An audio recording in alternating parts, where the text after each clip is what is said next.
वालेकुम। और न्यूज के साथ में हूँ सबा कामरान। खबर शामिल करते हैं 7 से। दरगाह कलंदर लाल शहबाज के सिक्योरिटी इंचार्ज नजफ शाह की जानिब से मनपसंद जायरीन को दरगाह में दाखिले की इजाज़त के मामले पर जायरीन इश्तारंगेज।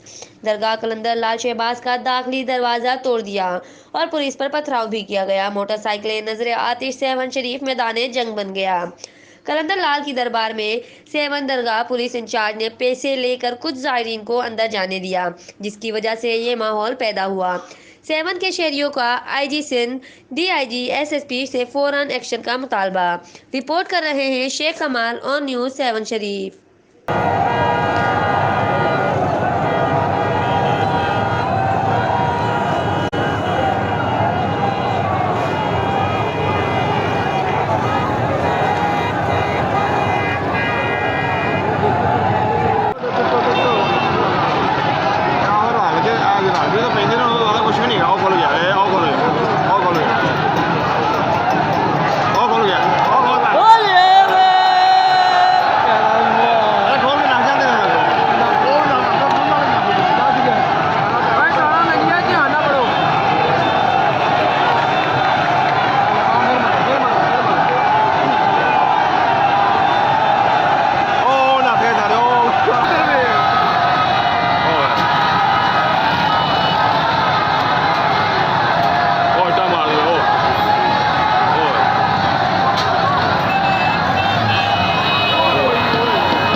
लाइक करें, कमेंट करें, शेयर करें और बेल आइकन को प्रेस करना मत भूलें। देखते रहिए ऑन न्यूज़।